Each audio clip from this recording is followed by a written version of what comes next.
Bom dia! Agora 6 horas 57 minutos e esse é o Profissão Bancário, edição número 91. E eu trago essa referência aqui do Moonwalk, por quê? E aí a gente pode confundir, né? Pode estar sugerindo, né, algumas coisas da gente estar... E aí eu acho importante eu trazer o que não é esse efeito Moonwalk nas carteiras de PJ. Né? Não é deixar de fazer o que deve ser feito. Né? Isso é muito curioso, né? Porque a ideia do Moonwalk, daquele passo de dança, é que parece que você está andando para frente, mas na verdade você está andando para trás. E isso se reflete nas carteiras de pessoa jurídica, como eu vinha falando. Mas não é deixar de fazer aquilo que precisa ser feito ou aquilo que muitas vezes a instituição nos demanda. Né? Também não é deixar de ligar, deixar de agendar, deixar de prospectar, deixar de registrar as interações. Né? Isso é outra coisa. Né? Isso a gente vai ver muito na live de quinta-feira, quando eu falar dos 5 principais erros que os gerentes novatos, né, quem está começando na carteira, comete, e muitos deles, depois de experientes, seguem também persistindo no erro. Então, Moonwalk não é fazer o que precisa fazer. Tá? O que eu chamo de Moonwalk é uma ação involuntária, que muitas vezes a gente tem, e que dificilmente se dá conta, porque a gente acredita que aquilo que a gente está fazendo vai nos dar resultado, muitas vezes porque é o que a gente aprendeu e porque é o que a gente vê outros fazendo. Então olha que curioso, a gente acha que está fazendo a coisa certa, mas ao repetir esse tipo de comportamento, esse tipo de atitude, as chances são que a gente esteja praticando aí o efeito Moonwalk, andando para trás da nossa carteira, embora pareça que a gente está andando para frente. Então, de novo, repetindo para a gente gravar. O efeito Moonwalk não é deixar de fazer aquilo que precisa fazer. É fazer o que a gente acha que está certo, porque sempre aprendeu que foi assim, e a gente vê nossos colegas, nossos parceiros de profissão fazendo o mesmo. Se vocês quiserem mandar os comentários aqui, galera, eu super incentivo, né, que vocês compartilhem os seus insights, as suas sacadas. Daqui a pouco você teve uma ideia, você pescou algum insight que a gente está conversando aqui, que a gente está apresentando, registra aqui no chat, essa interação ela é bacana também, manda as reações, né? Daqui a pouco você não está gostando, manda as reações para que eu possa ter também esse input, esse espelhamento aqui com vocês e possa até calibrar a comunicação, indo mais rápido, indo mais devagar, como ficar também mais confortável para a gente aí. Então, o gerente PJ, ele faz o que precisa fazer, só que de um jeito que ele não consegue replicar. Então essa é a ideia do Moonwalk, né? Você realmente faz o que precisa fazer, mas faz de um jeito que não consegue replicar e aí tende a ter dificuldade logo em seguida. Na frente parece que está... Agora, né, no momento presente, parece que está tudo bacana, mas ali na frente as chances são que tenha dificuldade e venha a ter problema. Né? Hoje, eu consigo ver o Moonwalk com muita clareza, né, mas nem sempre foi assim. Tá? E, de novo, não quer dizer que na PF não possa ter, na PF pode, muitas vezes tem, mas na PJ não. E por que na PJ tem muito mais frequência a incidência do Moonwalk do que na PF? Que eu tinha prometido revelar, né, a diferença. Pelo seguinte, uma pessoa física, independentemente do patrimônio, das disponibilidades que ele venha a ter, em geral, ele não trabalha com muitas instituições financeiras. Né? A maioria das pessoas ela tem conta em uma única instituição, e agora com o advento aí, o surgimento das fintechs e dos bancos digitais, né, muitas pessoas tiveram aí um segundo banco ou uma segunda instituição que é digital. Então a maioria das pessoas, quando tem dois bancos, trabalha aí com um banco tradicional e um banco digital. Né? Em geral é assim.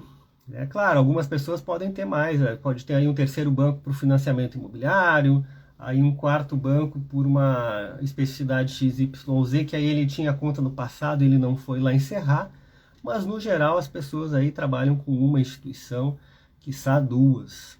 Já na pessoa jurídica, no segmento empresarial, é muito mais. A concorrência, além de ser um pouco mais acirrada, os clientes empresariais, eles não só podem, como devem ter mais opções, né? Eles não devem ficar presos a uma única instituição, e muitos empreendedores, empresários têm essa visão de ter opções, né? Ter contas em, quizá, 3, 4 ou mais bancos. Eu já tive a oportunidade de atender empresas que tinham contas em 18 instituições financeiras, né? Esse número cabalístico aí, 18. Aí, claro, você vai ver, tinha lá o leasing era um banco, o financiamento XYZ era no outro, aí o Funcafé só podia pegar em determinada instituição, e claro, aí a empresa vai aumentando o seu leque de instituições, né? Mas 18 bancos, imagina uma empresa ter conta em 18 bancos. Certamente ela, e de fato ela tinha, né,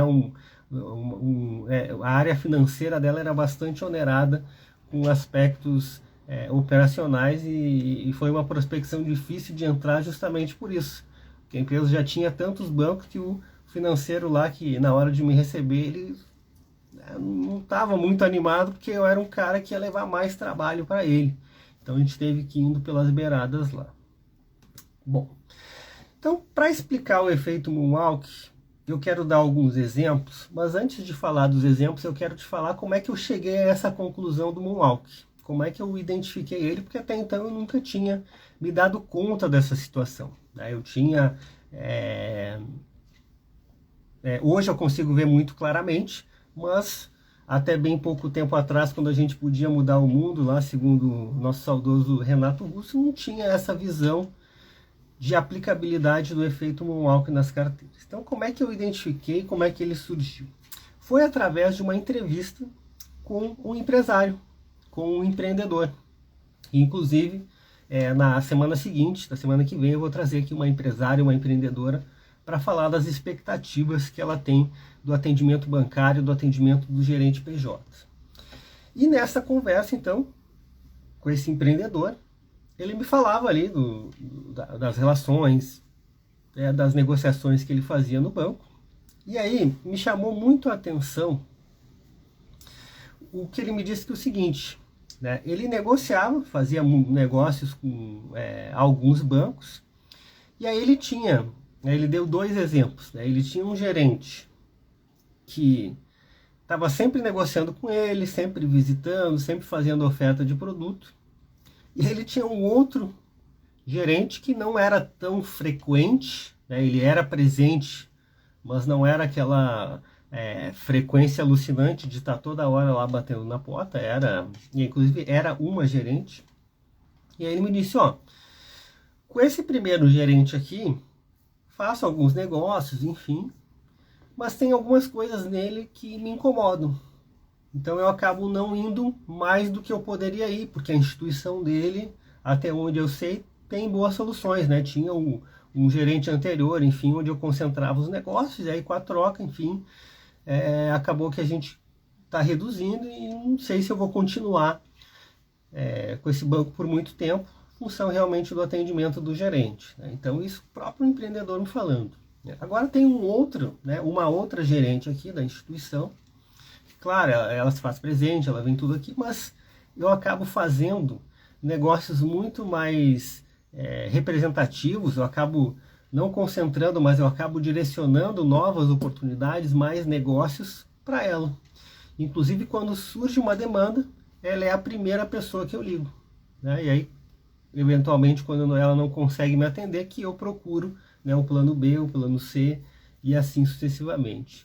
E aí eu comecei a investigar com ele para identificar qual era a diferença daquele gerente que estava sempre presente, daquela outra gerente que ela não estava todo dia batendo na porta dele, mas era a preferida, né? Porque até então, para mim e para muitas pessoas, aquela verdade é: quem não é visto não é lembrado. Então a gente tem que estar sempre lá batendo de porta em porta. No entanto, isso aí meio que desafiava, né, o senso comum. Ela se fazia presente, mas nem tanto, e ainda assim era lembrada, era preferida pelo cliente para ligar. E aí então eu fui investigar um pouco mais. E ao investigar um pouco mais eu vi que de fato isso se repete e se repete muito. Dá para dizer que isso inclusive é um padrão.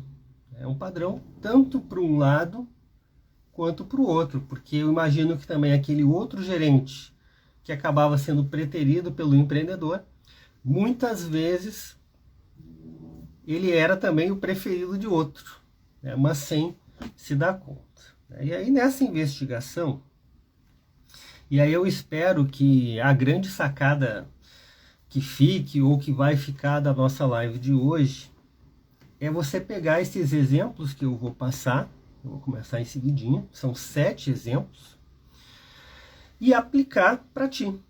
Fazer um diagnóstico da tua carteira, né? E se você é gerente de agência, compartilha aí com os teus gerentes PJ. Você fazer um diagnóstico da tua carteira e aplicar. Comparar se esses 7 exemplos que eu vou te passar em seguida, até que ponto eles estão aderentes à tua carteira, mas não só para a tua carteira. Eles estão aderentes àquele cliente X, Y, Z que você tem na carteira. Porque é aí que está. Cada cliente tem preferências diferentes, mas ainda dentro dessas preferências diferentes, você consegue customizar e dar para ele a percepção e a intenção de estar atendendo ele na sua plenitude.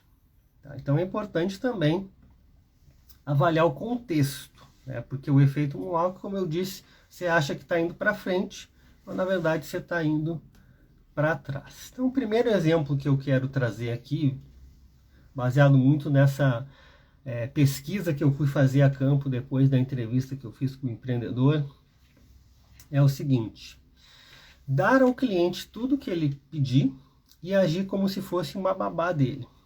Então, vou repetir, ó. Você dá ao cliente tudo que ele pede e age como babá, né? Você trata ele como um bebê, né?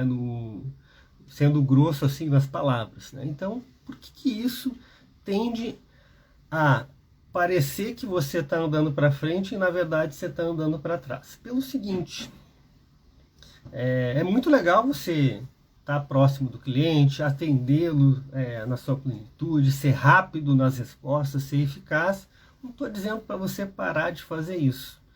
O que eu estou dizendo é para você analisar se você não está agindo como se fosse uma babá dele, que ele tossiu, ele fez alguma coisa, você já está lá para amparar, para acudir, né? Você precisa agir muito mais como um educador do que necessariamente como um cuidador, né? Então pensa nisso. Você trocar a ideia de cuidador por educador, as chances são que o cliente vai te respeitar muito mais do que ele te respeitaria ao passo que você estivesse apenas atendendo as demandas dele. E aí acontece uma situação muito desagradável para todas as partes. Para o cliente, para a equipe, para a própria instituição e muitas vezes para você também, que é quando você sai de férias.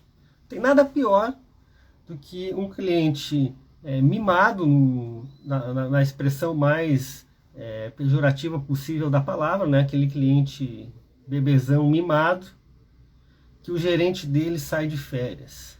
Porque ele está tão acostumado a ter os seus desejos imediatamente atendidos que vai acabar estressando todo o time da agência, o corpo gerencial, e daqui a pouco gerar uma insatisfação brutal do cliente com a instituição financeira.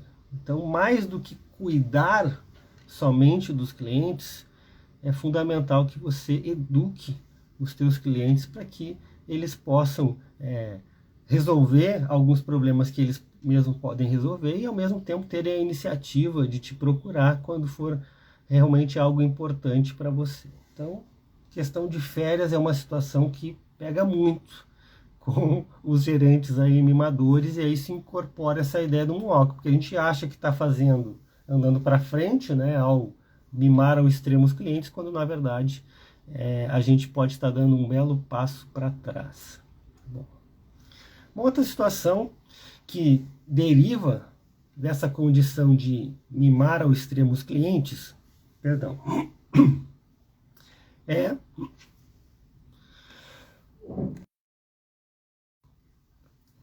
focar sempre nos mesmos clientes.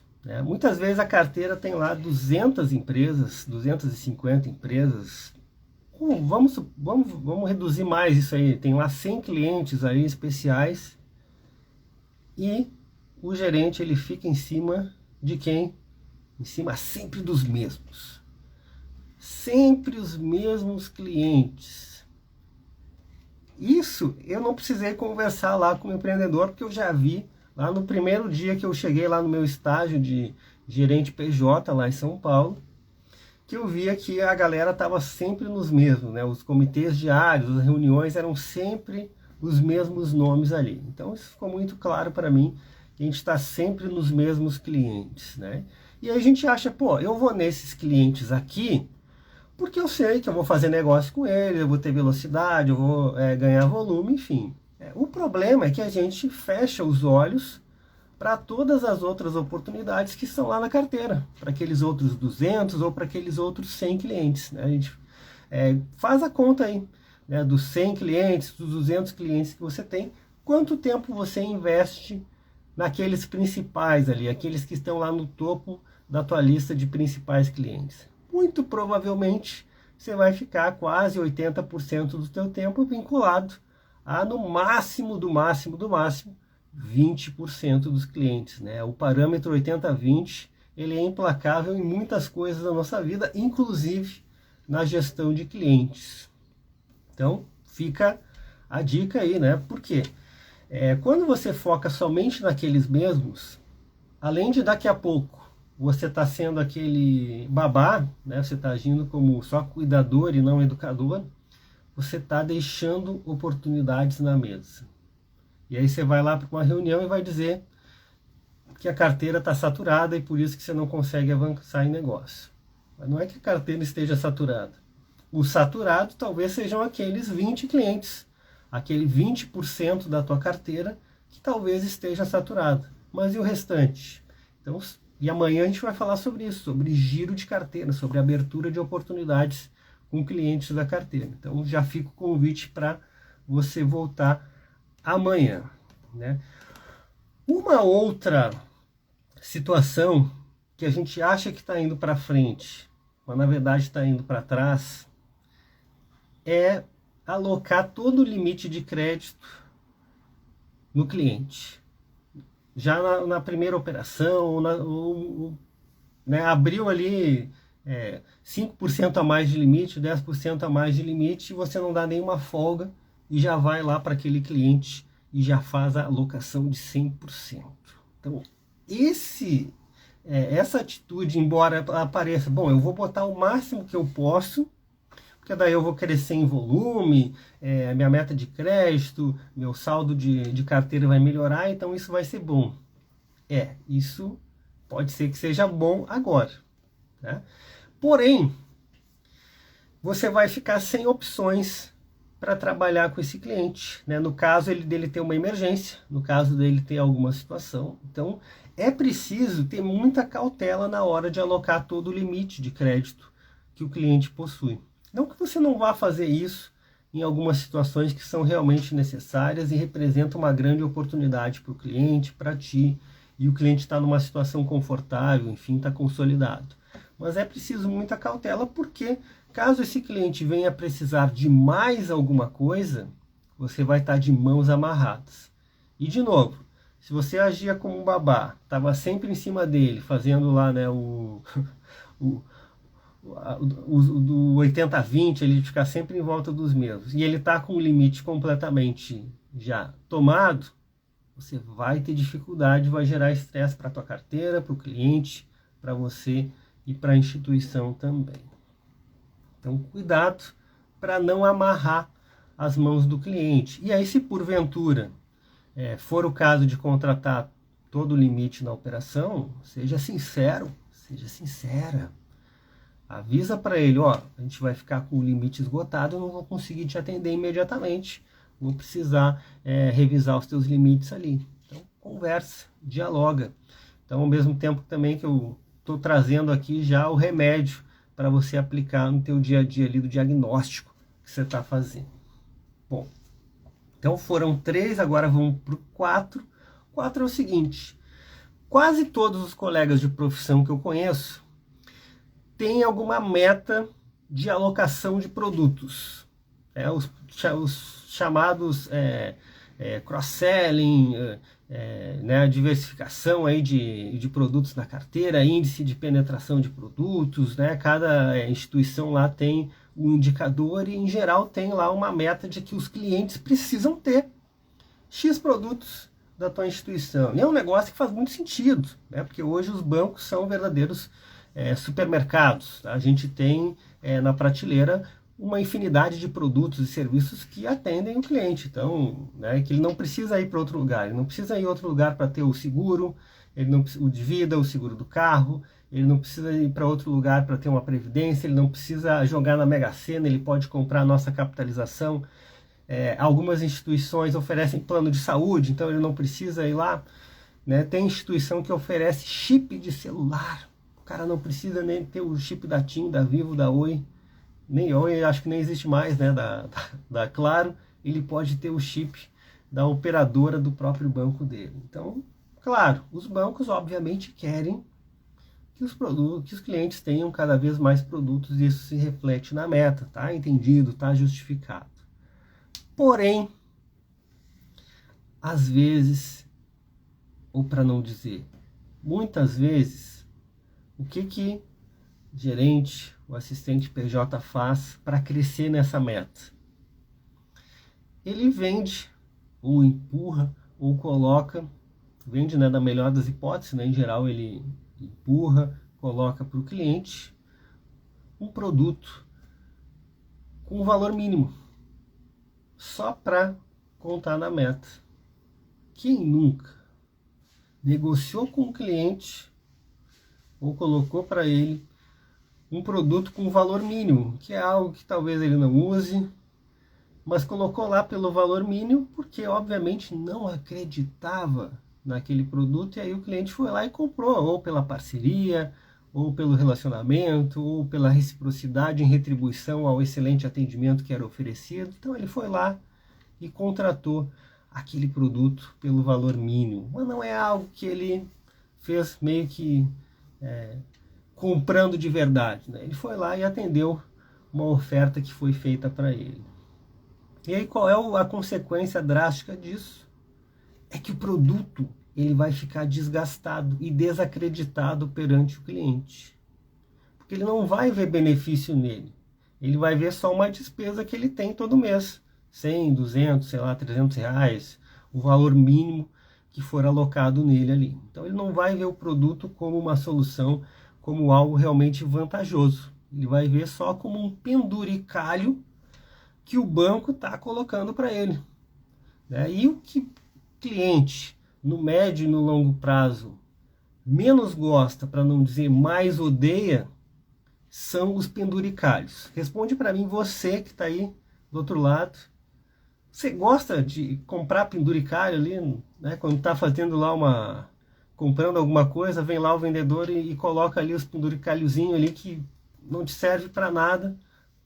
Muitas vezes a gente acaba comprando, mas fica insatisfeito. Então você acha que está indo para frente, resolvendo aquele problema da tua meta, mas as chances são que a tua carteira esteja indo para trás. E aí aquele cliente que você continua mimando, quando ele tiver algo importante, algo relevante, acredite, muito provavelmente não é para você que ele vai ligar. É para aquela gerente, que eu falei lá ali no exemplo da entrevista com o empreendedor, é para aquela gerente que tem autoridade, que demonstra, né, conhecimento e que faz as ofertas certas para o cliente. Então, quinto exemplo, né, para você visualizar e verificar se está na tua carteira,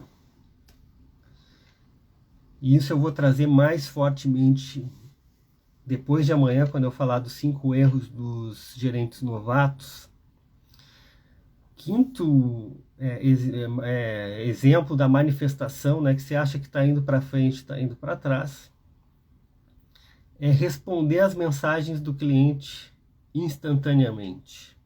O cliente manda um WhatsApp, você já dá um pulo na cadeira e aí já vai ali e já responde para ele na hora, nem pensa, né? Olha, eu te digo que essa é uma das piores coisas que você pode fazer, é responder o WhatsApp imediatamente para o cliente, porque você vai criar nele uma relação de dependência, e aí ele vai ficar que nem o araqueto, mal acostumado, né? Não mal acostuma os teus clientes, né? Agora, não vai ao extremo, né? Não vai responder só no dia seguinte, né? Mas estabelece ali uma agenda, um horário que você possa dar atenção para as mensagens, ou se você olhar, te programa para responder ela daqui a pouquinho. Então, responder as mensagens de WhatsApp imediatamente, instantaneamente, vai causar uma relação de dependência. E aí, de novo, um dia você tira férias, um dia você sai de folga, um dia você acaba não indo trabalhar por uma questão de saúde, e aí o cliente lá que está acostumado, ou mal acostumado, né, a ter a resposta imediata, vai passar 5 minutos, e ele já vai ficar irritado, porque não teve a resposta. Então esse é o ponto. Não é você enrolar o cliente ou fazer ele esperar. O ponto é esse. O cliente que está mal acostumado, ele não aceita nem 5 minutos. E a gente é assim. Eu me lembro que o primeiro computador que eu tive, ele levava 10, 15 minutos para iniciar. As páginas da internet demoravam para carregar. Ia carregando. Hoje, se demora ali alguns segundos, eu já fico já de mau humor porque está demorando para carregar. E nós somos assim. Com o cliente não é diferente. Então, muito cuidado com as respostas instantâneas. Dê as respostas certas, não deixe ninguém sem resposta, num curto espaço de tempo. Mas o instantâneo, ele é muito perigoso, porque você acha que está indo para frente, mas no momento que você parar, aí é ladeira abaixo, não é nem mais para trás. Tá, eu quero falar de um exemplo agora, o sexto exemplo, que é descaso com o cliente. Tá? E um descaso com o cliente, que aí quem me trouxe foi o Carlos, lá, o empreendedor que eu conversava e que deu origem, né, a essa analogia aqui do Moonwalk, é deixar o cliente com saldo elevado na aplicação automática. Claro que muitas empresas precisam ter o resgate automático, a aplicação automática ela veio como uma forma de dar velocidade e o cliente se autoatender e ao mesmo tempo remunerar em saldos contas correntes e permitir que as instituições tenham mais funding, né, para crédito, porque ele conta lá como depósito a prazo. Mas o fato concreto é que se isso ficar muito tempo e com saldo elevado, o banco está ganhando dinheiro em cima do cliente, né, que poderia dividir esses ganhos, né? O banco, sei lá, paga um percentual mínimo lá do DI, enquanto faz giro de crédito com o cliente. Claro, contribui para o resultado, contribui para a meta, é bacana, mas, de novo, você perde a oportunidade de se sobressair, de mostrar para o cliente que ele tem opções mais vantajosas, mais rentáveis, e que também ele pode ter liquidez quando ele desejar. Então você perde a oportunidade de educar o cliente e mostrar o valor do atendimento, né, com medo de ganhar alguns centavos ali de rentabilidade do valor que fica na aplicação automática. Então, de fato, fiquem atentos aí aos clientes que têm saldos expressivos em aplicações automáticas e por longo tempo, porque pode estar jogando contra assim que ele estiver mais bem informado sobre o assunto. E o sétimo e último exemplo, para a gente fechar aqui a live do Moonwalk, live do Michael, é o seguinte. E aí esse é muito clássico na pessoa jurídica, porque na pessoa física é mais comum. e dependendo da instituição e do momento, pode até ser uma estratégia. Mas na pessoa jurídica, muito provavelmente não é e nem deveria ser uma estratégia. Mas como a gente vem daquele sentimento, muitas vezes, da pessoa física, a gente acaba manifestando e replicando para a pessoa jurídica também. E esse exemplo que você acha que está, o sétimo para a gente fechar, você acha que está indo para frente e na verdade está indo para trás, é querer ficar com tudo do cliente. Querer dominar o cliente, querer ficar com tudo que ele tem, com crédito, com a folha de pagamento, com os investimentos, com contas a pagar, com contas a receber, com as operações de crédito, com os serviços, você querer centralizar todos os negócios do cliente na tua instituição. Então, de novo, na pessoa física pode ter algum sentido, que a pessoa física ela não demanda tantas instituições, mas na pessoa jurídica, você acha que está fazendo um bem para a tua carteira, expandindo, crescendo em volume, mas na verdade você pode estar ali plantando, né, uma sementinha do mal na tua carteira. Você pode estar criando um grande problema para a carteira e também para o cliente. Aí você pode pensar, pô Marcelo, mas por que para minha carteira, né? Tipo, eu só estou colhendo benefícios, né? A parte do cliente eu até entendo, né? Ele vai querer ter opções, daqui a pouco eu não posso atender ele num ponto ou no outro, enfim. Então a parte do cliente eu entendo, Marcelo, mas qual que é agora para minha carteira, né? Se eu estou crescendo em volume, eu estou fazendo negócio. A questão da tua carteira, pessoa jurídica, é a seguinte: é o momento em que você não vai conseguir de novo atender aquele cliente. Porque se é ruim para ele, tenha certeza que vai ser ruim para você. E aí ele vai estar tão acostumado, vai estar tão mimado com tudo isso que eu falei agora com você, que no primeiro não que você disser para ele, ele vai usar isso exatamente contra você e para te crucificar. Ele vai te dizer o seguinte: pô, mas eu concentro tudo aqui no teu banco. Eu tenho folha, eu tenho contas a pagar, eu tenho contas a receber, eu tenho minha cobrança, eu tenho os meus cartões, folha de pagamento, seguros, eu tenho tudo aqui no teu banco. E agora, na hora que eu mais preciso, você me dá as costas. Então, em geral, quando isso acontece, vai abrir uma ferida muito forte, quiçá até uma ferida mortal. Pode acontecer do cliente nunca mais vir a fazer negócio com a tua instituição, ou então reduzir ao mínimo, que aí você vai ser lá o plano B ou plano C. Você vai sair do plano A ou do plano único e vai virar o plano B, plano C, plano F, né? O seu cliente ele vai te crucificar e aí as chances são que você tenha muita dificuldade para voltar a fazer grandes negócios com ele, e ainda quando fizer, ele sempre vai ter um pezinho atrás. Então, crescer com o cliente, ter 30%, 40%, quiçá até 50% do volume de negócios dele na pessoa jurídica, pode ser saudável, pode ser interessante, para não dizer o mínimo, né? Normalmente a gente gosta de fazer muito negócio, mas querer ficar com 80%, 90%, 100% dos negócios do cliente, pode ter certeza que logo ali na frente você tende a ter muita dificuldade. Porque na pessoa jurídica, concentração, como o próprio nome já diz, eleva demais o risco. Então estamos juntos, 7h42. Quero fazer o convite para você vir amanhã, né, onde eu vou falar de como fazer o giro da carteira de uma maneira mais eficiente, com 5 passos replicáveis que você vai poder implementar, e aí você pode ver se está no ritmo certo. Lembrando que as próximas lives dessa semana e da semana que vem são focadas em pessoa jurídica, como um aquecimento, como um preparatório para a segunda edição do Dominação PJ, que acontece nos dias 22, 24 e 26 de agosto. A galera que foi o primeiro a entrar, eu vou dar uma olhada nos prints, vou auditar e o vencedor ou a vencedora vai ganhar um caderno capa dura aqui do Profissão Bancária. Então, tamo junto. Gratidão pela tua companhia.